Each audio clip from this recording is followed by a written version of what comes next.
So, who were the Bolsheviks?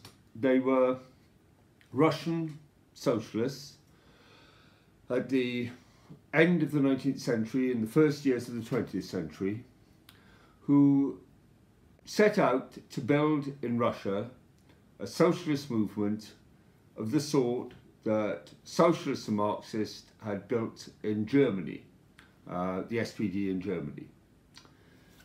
Now, in the first place, that meant they were like socialist movements before them, which is they set out to argue for socialism and to make socialists. That may seem obvious. It's not quite so obvious if you compare it to left-wing movements today. Take the Labour Party as a whole.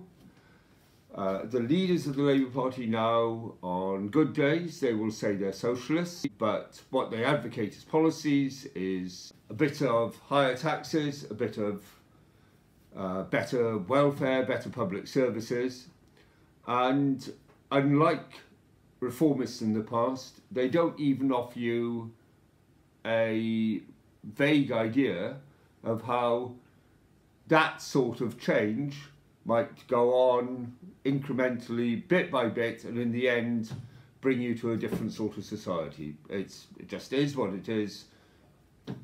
More taxes on the well-off, better public services, with the fundamentals of capitalist society going on the same. Bolsheviks and the SPD argued for socialism as a new form of society. They were different from Momentum, which doesn't even call itself socialist. Obviously, they were different from the various left-wing NGOs, which occupy quite a large part of the political scene today.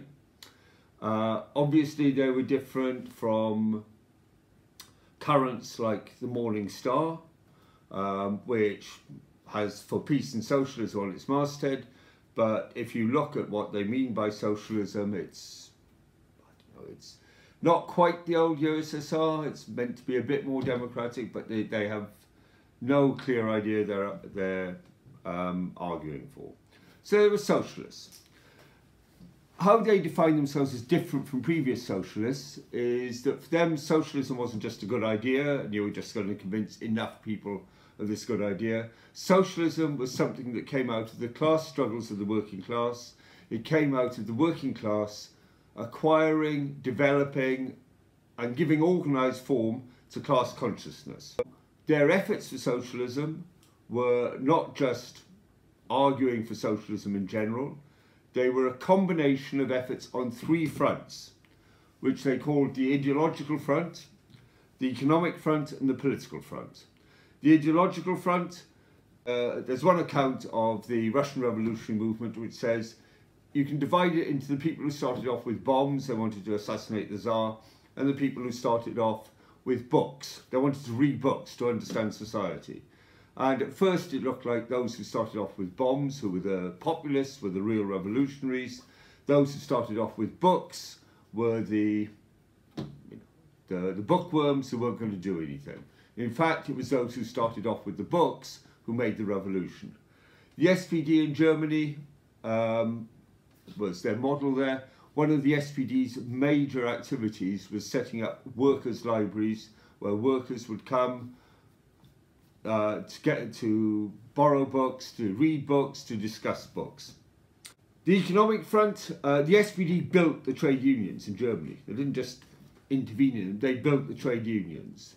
In Russia, the socialists, the Bolsheviks and the other Marxists organised the trade unions where there were trade unions. They were illegal mostly.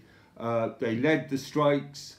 They agitated on every issue of working class day-to-day economic life.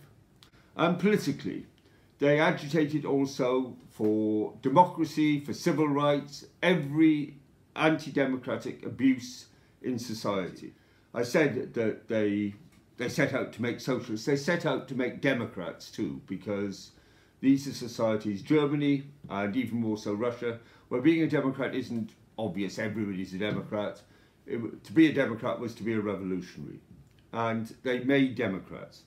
So the Bolsheviks followed the model of the SPD in being socialists who based themselves on working class struggles, and because they based themselves on working class struggles, were socialists whose strategy was a combination of these three fronts.